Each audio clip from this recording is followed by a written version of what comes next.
Is it possible to disappear without dying? What would it mean to live fully, yet leave no trace of I behind? In contemporary culture, disappearing usually means withdrawing, deleting accounts, moving off-grid, avoiding obligations. Ibn Arabi proposes a different possibility. Disappearance is not physical absence, but the dissolution of the ego while remaining present, competent, and engaged in this framework.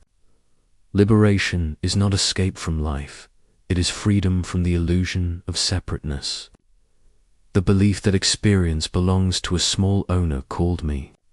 The body continues, work continues, relationships continue, but the psychological claim of ownership loosens. The result is not passivity, it is a clearer, less reactive intelligence to understand what it means to disappear without dying. We begin with the modern self, overexposed, constantly measured, and internally unstable. The modern self is hypervisible.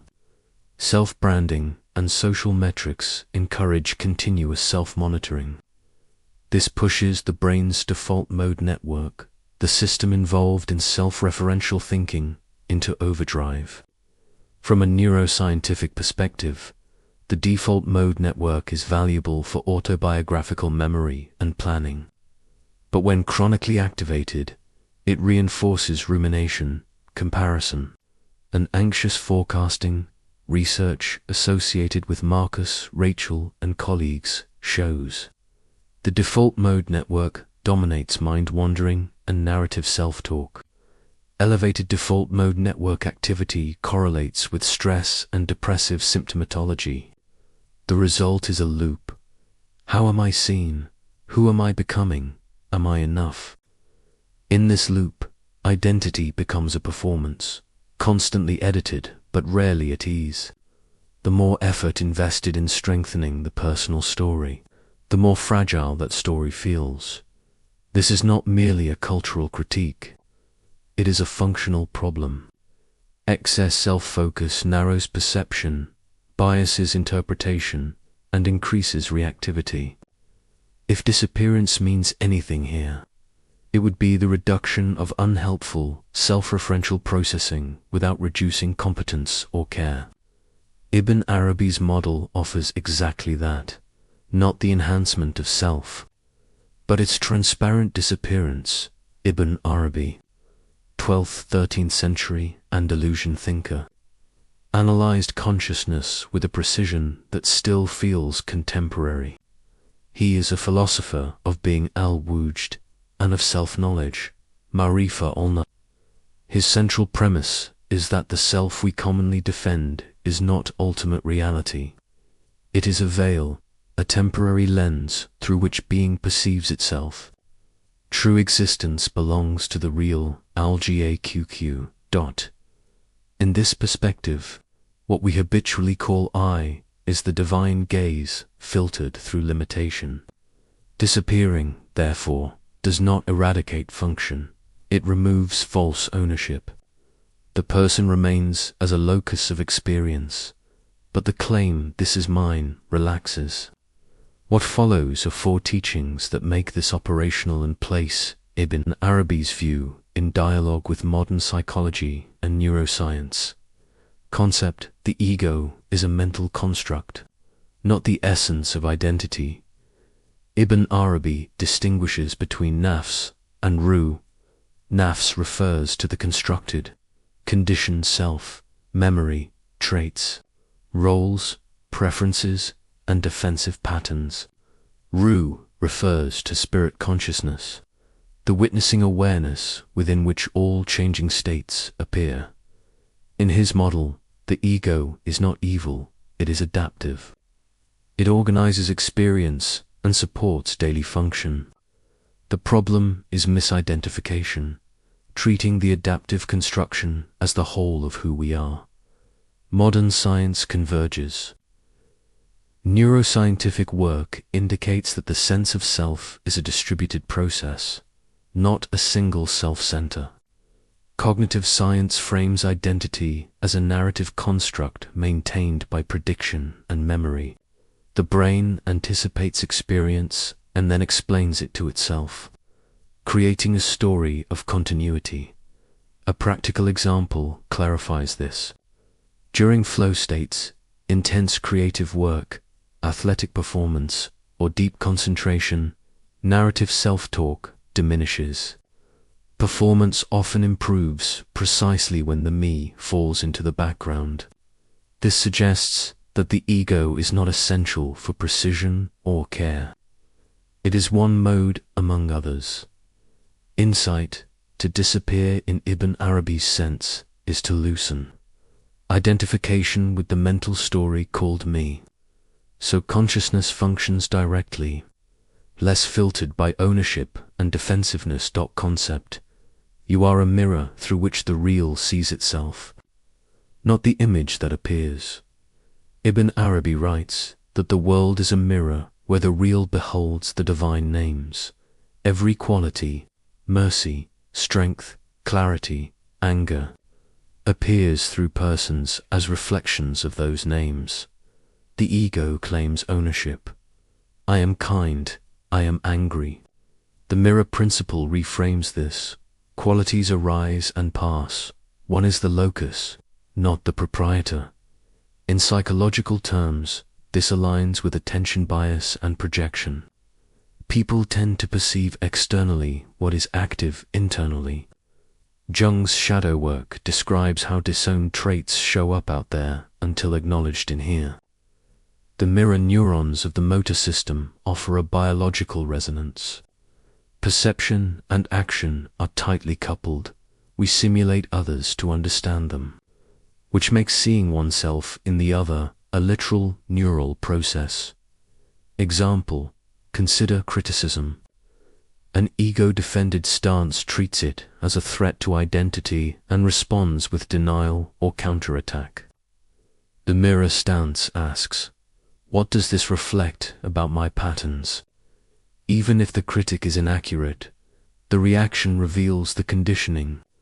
The event becomes a diagnostic, not a verdict. Insight. Disappearance begins when experience is not seized by the claim mine, but examined as a reflection process in a lawful field of consciousness. Concept, the heart. Kalb is the dynamic center of perception. Polishing it removes distortions. Ibn Arabi builds on the saying, the heart rusts, remembrance is its polish. Rust here means bias, habit, and reactive emotion. Polishing means steadying attention. So perception is less distorted and more responsive to reality as it is. Psychology and neuroscience provide a tight translation. Research on emotional regulation shows that awareness and cognitive reappraisal reduce amygdala overactivity, increasing prefrontal control and balanced decision. Mindfulness and dhikr, remembrance, practices are associated with reduced default mode network activity, increased attentional stability, and greater integration across networks involved in interoception and empathy. A simple analogy is useful. Perception is like a lens. When smudged by fear and craving, cleaning is gradual. Regular attention to breath, to sensation, to meaning, to gratitude. This is not sentiment. It is training. Insight. Disappearing without dying means letting the noise of ego quiet until the heart becomes transparent.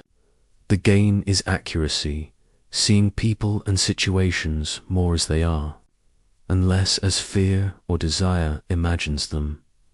Concept, the paradox of subsistence. Back. True disappearance, fan, does not end existence. It reveals a higher mode. Back. Subsistence through the real. Ibn Arabi is precise.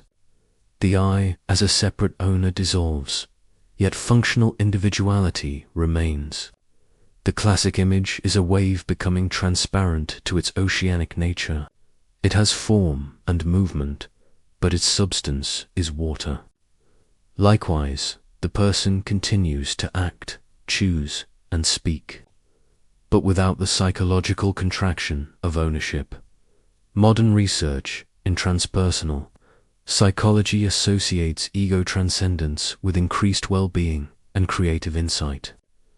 Neuroimaging of advanced contemplatives often shows decreased default mode, network activity alongside stronger integration among sensory and salience networks, an index of selfless awareness that is alert, ethical, and capable practical meaning.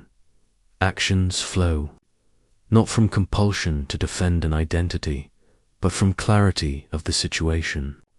Suffering decreases not because events change immediately, but because there is less friction from a separate me resisting what is. Philosophically, Ibn Arabi's logic is non-duality within distinction. You are not separate from being, yet you are a unique locus of its manifestation. Disappearance is not nihilism. It does not delete functional individuality. It deletes false ownership. The instrument remains.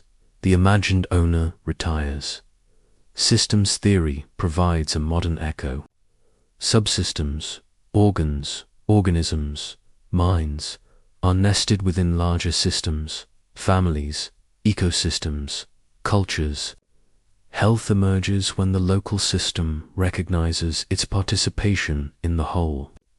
Self-awareness, in this light, is a subsystem realizing the field it belongs to. The paradox dissolves. One is both distinct and non-separate, insight. To disappear without dying is to become transparent to the flow of being. Awareness acts through you, yet not as a separate you. Observe the observer. Metacognitive awareness. Adopt brief, frequent check-ins. What is the mind doing now? What emotion is present? What story is being rehearsed? In cognitive science, this is decentering. Mental contents are observed rather than owned. Benefits include reduced reactivity and improved emotional regulation. How to implement 60-second pauses, 5 times daily. Note, thought, emotion, body sensation, label gently, planning, worry, envy, warmth. Return to task. Engage in conscious remembrance, dhikr, mindful recall. Use a neutral anchor, breath, step, phrase, to stabilize attention. From a neuroscientific perspective, such practices downregulate default mode network chatter and enhance present-centered awareness. How to implement 10 minutes daily. On inhalation, silent phrase of presence, here. On exhalation, silent phrase of letting go, release. If the phrase is devotional, keep it simple and sincere. The goal is not special states, but steady polishing. Simplify identity narratives. Language shapes identification. Replace absolute identity statements. I am my career, my success, my failure. With functional descriptions, I practice X. I am learning why identity flexibility correlates with resilience and authentic behavior. How to implement. Write 3 identity sentences you overuse. Reframe each into process language. Review before high-pressure contexts. Serve without self-reference. Choose actions that benefit others with minimal announcement. Positive psychology literature links. Pro-social behavior to increased meaning and decreased self-focus. How to implement. Weekly quiet service commitment. 1 act with no disclosure. Treat it as calibration. Acting without feeding the performer self. Use friction as feedback. When strong defensiveness appears, treat it as a diagnostic signal rather than an enemy. Ask, is this a values conflict, a skills gap, or an identity threat? This reframes resistance into a map for the next adjustment, skills training, boundary setting, or narrative revision. Design experiments, not edicts. Translate insights into small, time-boxed experiments. Example, for 7 days, end meetings with one clarifying question. Or, for 5 days, practice 90 seconds of breath before replying to criticism. Iteration converts abstraction into evidence. Outcome, these practices operationalize Ibn Arabi's teaching. Disappearing is not withdrawal, it is functioning with clarity and humility. The apparent self becomes a transparent interface, not a defended fortress. Ibn Arabi's account of disappearing without dying is a focused psychology of ego transcendence. The self that seeks permanence loosens. The awareness that was never born and never dies becomes primary. Contemporary findings support the mechanism. When narrative self-talk quiets and attention stabilizes, perception becomes more accurate, behavior more valuable, and compassion more available. The instruction is practical. You do not vanish into nothingness. You recognize yourself as the awareness behind experience. The aim is not to erase personal features, but to see through the claim of ownership that distorts them. The person remains capable, accountable, responsive, yet less encumbered by the need to defend an image. Final line, to disappear without dying is to become what you already are. Awareness, unburdened by the story of me.